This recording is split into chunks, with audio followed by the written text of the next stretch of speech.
तो जय हिंद दोस्तों, एक बार फिर से आप लोगों का थिंग्स फेयर में स्वागत है। मैं हूं महाराणा प्रिंस। और जो बात दुनिया ने सोची थी, आखिरकार अमेरिका और इजराइल उस बात में कामयाब हो गए और आखिरकार अमेरिका और इजराइल ने मिलकर ईरान के सुप्रीम लीडर खमेनी को मार डाला है। क्योंकि अमेरिका और इजराइल की मीडिया ने यह बिल्कुल साफ कर दिया है कि इजराइल के जो सुप्रीम लीडर थे खमेनी, वो अमेरिका और इजराइल के स्ट्राइक में मारे गए हैं। लेकिन अब ईरान के सुप्रीम लीडर के मारे जाने के बाद जो अमेरिका के साथ हो रहा है, उसकी कल्पना अमेरिका भी नहीं कर पाएगा। क्योंकि ईरान को घेरने के लिए अमेरिका ने जिन एयरक्राफ्ट कैरियर को डिप्लॉय किया था, आखिरकार उनकी शामत आ ही गई और ईरान ने पहली बार अमेरिका के एयरक्राफ्ट कैरियरों पर चाइना और रशियन मिसाइलों से अटैक किया है। यानी कि जिन मिसाइलों को दागने का ईरान ने दावा किया था, आखिरकार उन मिसाइलों की भी बारिश शुरू हो गई है। तो आइए अब आपको बता दें कि आखिर ईरान और अमेरिका के बीच में चल क्या रहा है। आखिर कैसे अमेरिका ने ईरान के सुप्रीम लीडर खमेनी को मार डाला और अब अमेरिका के साथ ईरान क्या करने वाला है। क्या सच में वर्ल्ड वॉर 3 शुरू होगा? तो आइए जानते हैं सभी बड़ी खबरों को। अब जानने से पहले आप लोगों से दिल से एक हम्बल रिक्वेस्ट है कि अगर आप लोग हमारे चैनल पे पहली बार आए हो तो प्लीज चैनल को सब्सक्राइब करके हमें थोड़ा सा सपोर्ट जरूर कर देना। बेल आइकन को भी प्रेस कर लेना और वीडियो पर भी लाइक एंड कमेंट करना मत भूलिएगा। तो जी हाँ दोस्तों, ईरान की तरफ से भी ये कंफर्म कर दिया गया है कि ईरान का जो सुप्रीम लीडर है वो मारा गया है।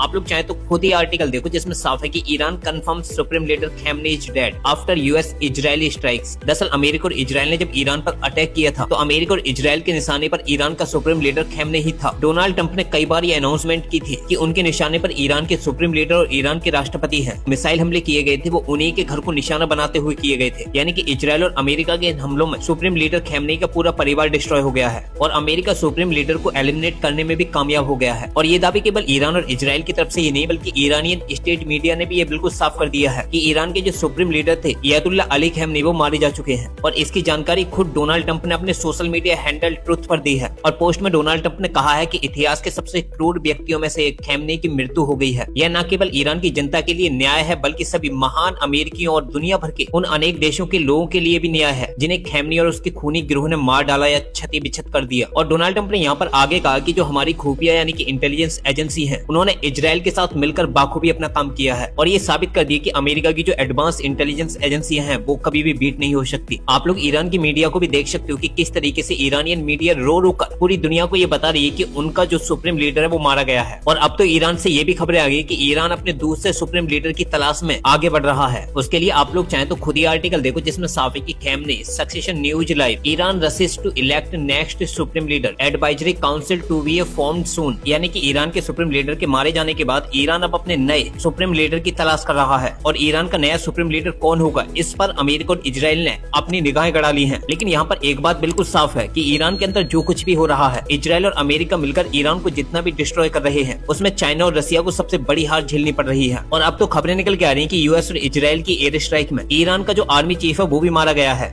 आप लोग खुद ही आर्टिकल देखो, जिसमें साफ है कि Iran chief of army staff and defence minister killed in air strike explosion heard in Tehran. देखो, ईरान का डिफेंस मिनिस्टर तो पहले ही मारा जा चुका, लेकिन अब जो रिसेंट यूएस और इजराइल ने एयर स्ट्राइक की है, उनमें अब ईरान का आर्मी चीफ भी मारा जा चुका है। यानी कि ईरान पर अमेरिका और इजराइल के जो हवाई हमले हैं वो और भी तेज हो गए हैं। क्योंकि यूएस की सेंट्रल कमांड ने एक वीडियो शेयर करते हुए ये साफ कह दिया कि first 24 hours of operation Epic Fury the president ordered bold action and our brave soldiers sailors airmen marines guardians and coast guardmen are answering the call. यानी कि ईरान के आसपास यूएस ने जितनी भी मिलिट्री डिप्लॉय की थी, वो पूरी तरीके से एक्टिव हो गई है। देखो, ऐसा नहीं है कि ईरान शांत बैठा है, बल्कि ईरान की तरफ से भी जोरदार हमले लगातार जारी है। ईरान भी अपनी सभी मिसाइलों का इस्तेमाल कर रहा है। अब यहाँ पर ईरान की सबसे बड़ी कमजोरी यही है कि ईरान के पास एडवांस एयर डिफेंस सिस्टम नहीं है, जो अमेरिका और इजराइल के जो स्टील्थ फाइटर जेट है उन्हें डिटेक्ट कर पाए या फिर उन्हें शूट डाउन कर पाए। क्योंकि अगर रशिया और चाइना ने अपने advance air defence system China के अंदर डिप्लॉय किए होते, तो आज अमेरिका और इजराइल अपनी एयरफोर्स को ईरान के अंदर भेजकर ईरान के अंदर बमबारी नहीं कर पाते। क्योंकि अमेरिकी राष्ट्रपति डोनाल्ड ट्रंप ने यहाँ तक कह दिया है कि उन्होंने ईरान के सुप्रीम लीडर को तो टपका दिया है। अब ईरान के पास एक बहुत सुनहरा मौका है कि वो ईरान की इस गंदी सरकार को पलट के एक नई सरकार का निर्माण करें। क्योंकि इजराइल और अमेरिका की जो मीडिया है वो लगातार ईरान के अंदर से ऐसे विजुअल्स दिखा रहे हैं कि ईरान के अंदर खमेनी की मौत के बाद लोग खुशियां मना रहे हैं, ईरान के सुप्रीम लीडर के स्टेचू तोड़ रहे हैं, जिसमें एक मैसिव भीड़ को भी दिखाया जा रहा है। लेकिन इन वीडियोज से ये साफ नहीं किया जा सकता कि ये जो विजुअल्स हैं वो अभी के हैं या फिर काफी पुराने हैं। लेकिन अमेरिका और इजराइल खुलकर ये दावा कर रहे हैं कि अब ईरान के लोगों को जल्द से जल्द सभी लोगों को रोडों पर उतर आना चाहिए और सरकार को गिराकर एक नई सरकार का निर्माण करना चाहिए। लेकिन ईरान की तरफ से यहाँ पर जो दावे किए गए हैं, उनमें ये भी कहा गया है कि अमेरिका और इजराइल ने सैकड़ों महिलाओं को भी मार डाला है और अब तक ईरान और इजराइल की एयर स्ट्राइक में हजारों लोग मारे जा चुके हैं। आप लोग देख सकते हो कि अरब के ही अल जजीरा का आर्टिकल है, जिसमें दावा किया गया है कि Israel strikes to schools in Iran killing more than 100 people. और यही नहीं, ईरान की तरफ से जो दावे किए गए उनमें ये साफ कर दिया गया है कि कि इजराइल और अमेरिका ने जो स्ट्राइक की है उसमें सैकड़ों तो लड़कियां ही मारी गई हैं, बाकी 100 से ज्यादा बच्चे भी मारे जा चुके हैं। अमेरिका और इजराइल लगातार आम लोगों पर स्ट्राइक कर रहे हैं, लेकिन अमेरिका और इजराइल की इन बड़ी एयर स्ट्राइक के बाद अब सवाल यही है कि ईरान की तरफ से क्या एक्शन लिया जाएगा, क्योंकि ईरान के आर्मी चीफ ने भी ये खुलकर कह दिया है कि उनके पास बेहद ही एडवांस मिसाइलें हैं और अब तक जो मिसाइलें इस्तेमाल की गई हैं वो काफी लो लेवल की हैं और अब ईरान जिन मिसाइलों का इस्तेमाल करेगा वो काफी एडवांस लेवल की होंगी जो अभी तक अमेरिका और इजराइल ने नहीं देखी होंगी। यानी कि अब ईरान अपनी हाइपरसोनिक मिसाइलों का इस्तेमाल करने वाला है और अगर ईरान ने हाइपरसोनिक और क्रूज मिसाइलों का इस्तेमाल किया तो अमेरिका और इजराइल के एयर डिफेंस सिस्टम भी कहीं हद तक बीट हो जाएंगे और इन मिसाइलों को नहीं रोक पाएंगे, क्योंकि आप लोगों ने देखा है कि ईरान के पास जितने भी यूएस के मिलिट्री बेस हो, फिर वो चाहे कतर में हो, यूएई में हो, सऊदी में हो या फिर कुवैत में ही क्यों न हो, उन सभी को ईरान ने निशाना बनाया है। सभी पर ईरान की मिसाइलों ने हिट किया है, जिनसे ये साफ हो जाता है कि ईरान की मिसाइलों के सामने यूएस के जो एयर डिफेंस सिस्टम है वो भी फेल हो गए हैं। अब हर किसी की निगाह ईरान के उस बड़े एक्शन पर होंगी जब ईरान अपनी मिसाइलों का इस्तेमाल यूएस के एयरक्राफ्ट कैरियर पर करेगा, क्योंकि यूएस ने इस समय